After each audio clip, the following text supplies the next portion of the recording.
Hello viewers, स्वागत है आप सभी का मेरे यूट्यूब चैनल स्कूल ट्यूशन गुरुजी में। आज हम बात करेंगे वर्कशीट 79 की, जो कि 1 फरवरी के लिए जारी की गई है। क्लास 10th की साइंस सब्जेक्ट से रिलेटेड वर्कशीट है। यहाँ बच्चे अपना नाम लिखे हुए हैं, अपने क्लास टीचर का नाम लिखे हैं। बच्चों, today we are going to study about our environment and in this we are going to study about managing the garbage. तो चलिए बच्चों, देखते हैं, जानते हैं, समझते हैं कि आज की वर्कशीट में आपके लिए क्या खास है और आज की वर्कशीट आपको क्या बताना चाहती है। तो बच्चों, in our daily activities we generate a lot of waste material that was thrown away as it was not useful for us, and improvement in our lifestyles have resulted in greater amount of wastage material generation। यानी कि जैसे जैसे improvement हो रहा है हमारे lifestyle में, wastage of material का जनरेशन वो भी ज़्यादा हो रहा है। तो changing in attitude also have a role to play with more and more things we use becoming disposable. अब गार्बेज कंटेन्स मेनली, जो अगर गार्बेज की बात करें तो हम उसे दो कैटेगरीज में डिवाइड करते हैं based on the type of material. पहला है बायोडिग्रेडेबल वेस्ट, दूसरा है नॉन बायोडिग्रेडेबल वेस्ट। तो सबसे पहले बात कर लेते हैं बायोडिग्रेडेबल की। तो substances that are broken down by biological process कहलाता है बायोडिग्रेडेबल वेस्ट, और इसमें होता है बच्चों आपका fruits, vegetable pulp, paper, jute, dung etcetera. अब जो सब्सटेंसेस ब्रोकन डाउन नहीं हो पाता बायोलॉजिकल प्रोसेस से, उसे हम कहते हैं नॉन बायोडिग्रेडेबल वेस्ट। इसमें आता है बच्चों आपका प्लास्टिक, पॉलिथीन, मेटल्स, ये सारी की सारी चीज़ें आती हैं बच्चों आपकी। अब कुछ बेसिक मेथड्स ऑफ डिस्पोजल है किसी के आपके जो गार्बेज डिस्पोजल है उसके। तो क्या क्या है ये है बायोगैस प्लांट, लैंड फिलिंग हो गया, सीवेज ट्रीटमेंट प्लांट हो गया, कंपोस्टिंग हो गया। सबसे पहले बात कर लेते हैं बायोगैस प्लांट की, जो कि आपने काफ़ी हद तक देखा भी है, सुना भी है, समझा भी है। तो बायोडिग्रेडेबल मटेरियल को यूज़ करते हैं इसमें बायोगैस के प्रोडक्शन में और मैन्योर के प्रोडक्शन में। इसे हम कहते हैं बायोगैस प्लांट बच्चों। फिर है लैंड फिलिंग। लैंड फिलिंग में क्या करते हैं, पूरे के पूरे कचरे को, सारे के सारे को एक लो लाइंग जो एरिया है वहाँ पे जा करके नीचे दबा देते हैं और उसके ऊपर से कॉम्पैक्ट कर देते हैं उसे, यानी कि बुलडोजर से चला करके उसे कॉम्पैक्ट कर देते हैं और नीचे ज़मीन के नीचे दब जाते हैं। इसे लैंड फिलिंग कहते हैं बच्चों। फिर है sewage treatment plant. Sewage treatment plant basically जो ड्रेन वाटर होता है हमारा, उसको सही करने के लिए होता है। जब वो रिवर पे ऐड होने वाला होता है, क्योंकि सारे कनेक्शन जाकर के रिवर में ऐड होते हैं, तो उससे पहले उसका ट्रीटमेंट करने के लिए, वाटर के ट्रीटमेंट के लिए, और उससे जितना भी पार्टिकल जो सॉलिड वेस्ट है उसे हटाने के लिए सीवेज ट्रीटमेंट प्लांट का हम यूज़ करते हैं। इसका जो वाटर है उसका यूज़ हम गाड़ियाँ धोने में या फिर प्लांट्स को देने में, इस चीज़ के लिए भी यूज़ कर सकते हैं, लेकिन बेसिकली काम इसका ये है।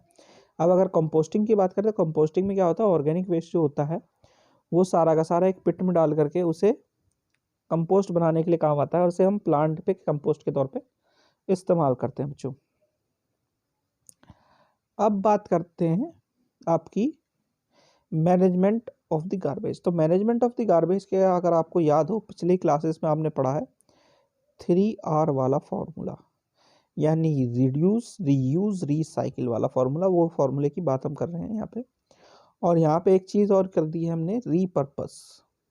एक और चीज़ जो जुड़ रही है आपकी एक क्लास के साथ, वो है रीपर्पस बच्चों। तो सबसे पहली चीज़ है रिसाइकिल। तो रिसाइकिल में क्या करना है आपको, कि this mean that you collect plastic, paper, glass, metals etcetera, recycle these material to make required things instead of synthesising और extracting fresh plastic, paper, glass और मेटल। यानी कि नई चीज़ बनाने की जगह पुरानी चीज़ों से ही आप नई चीज़ को बनाएं, तो उसे बोलते हैं रिसाइकिल। फिर है रीयूज़।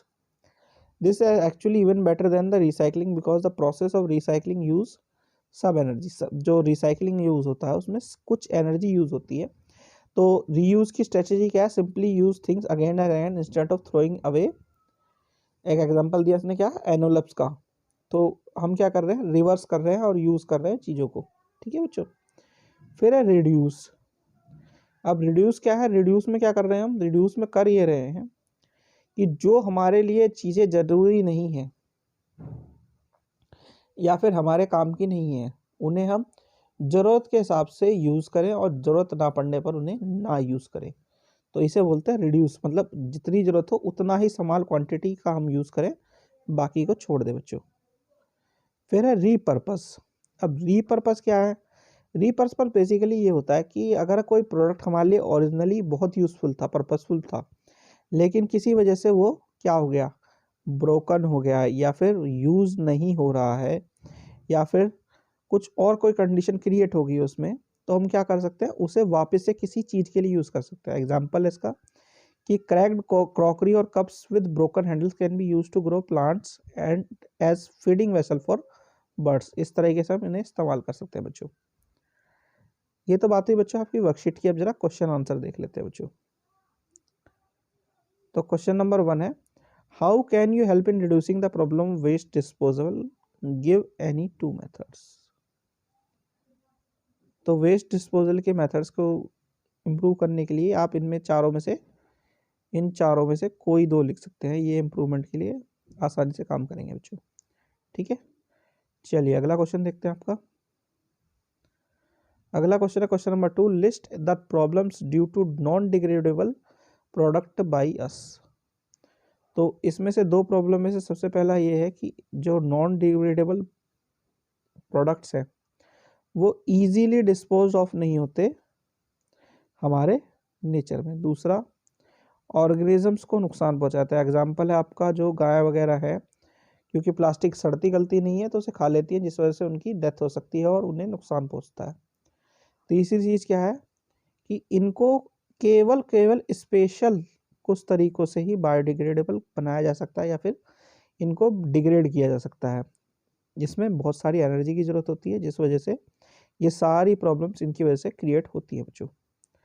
फिर है क्वेश्चन नंबर 3। क्वेश्चन नंबर 3 क्या कह रहा है, states 2 advantages of using disposable paper cups over disposable plastic cups. तो अगर हम पेपर कप्स का यूज़ करें ओवर प्लास्टिक कप्स का तो काफ़ी अच्छा होगा। इसका सबसे पहली चीज़ क्या है कि हम पेपर क्या कर सकते हैं, इसमें रीयूज़ कर सकते हैं बच्चों। पेपर हम क्या कर सकते हैं, रीयूज़ कर सकते हैं। जो हमारा यूज्ड पेपर है पहले का, उसे हम इस क्वालिटी का अगर हो तो उसे रीयूज़ करके हम एनवायरमेंटल पॉल्यूशन को कम कर सकते हैं। दूसरा क्या कर सकते हैं, दूसरे वाली कैटेगरी में हम ये कर सकते हैं और ये समझ भी सकते हैं कि जो पेपर है वो क्या है, बायोडिग्रेडेबल है। बायोडिग्रेडेबल है तो इजीली क्या होगा, आराम से डिग्रेड हो जाएगा in comparison to plastic. Plastic क्या है, रीयूज तो फिर भी हो जाएगा, लेकिन नॉन बायोडिग्रेडेबल होने की वजह से उसको हम स्पेशल तरीकों के बिना डिग्रेड नहीं कर सकते। ठीक है बच्चों। फिर है question number 4, right the advantage of sewage treatment plant. तो सीवेज ट्रीटमेंट प्लांट के बहुत सारे एडवांटेजेस है। जैसे कि पहला एडवांटेज ये है कि इससे हमारे रिवर्स जो हैं उनमें पॉल्यूशन कम होगा। दूसरा एडवांटेज क्या है, हम जो इसका पानी है उसे रीयूज कर सकते हैं आपकी गाड़ियाँ धोने में या फिर पेड़ पौधों को पानी देने में। तीसरा क्या है, अगर पॉसिबल हो तो जितना का जितना पानी से आप जो है जो सॉलिड वेस्ट निकाल रहे हैं उससे क्या कर सकते हैं उससे आप कंपोस्ट या मैन्योर बना करके प्लांट्स को दे सकते हैं बच्चों। तो ये कुछ एडवांटेज हैं सीवेज ट्रीटमेंट प्लांट की। फिर है question number 5, if you say no to plastic bag then bag of which material you may use and why. तो अगर हम प्लास्टिक बैग को नो कहते हैं तो हमारे पास 2 ऑप्शन है। एक तो आपका है क्लोथ से बनने वाले बैग और दूसरा आपका जूट से बनने वाले बैग। और इनको यूज़ करने का पर्पज़ ये है कि ये इजीली रीयूजेबल है। आप इन्हें पुराने मटेरियल से भी तैयार कर सकते हैं इजीली। ठीक है। दूसरा क्या है, ये इको फ्रेंडली और एनवायरनमेंट फ्रेंडली हैं, यानी कि हमारे एनवायरनमेंट को बिल्कुल भी नुकसान नहीं पहुंचाएंगे। तो इस पर्पज़ के हिसाब से हम इन्हें यूज़ कर सकते हैं बच्चों। तो बच्चों ये होगी आपकी वर्कशीट कंप्लीट और वीडियो भी। आशा करता हूँ आपको वीडियो अच्छी लगी होगी। Thank you.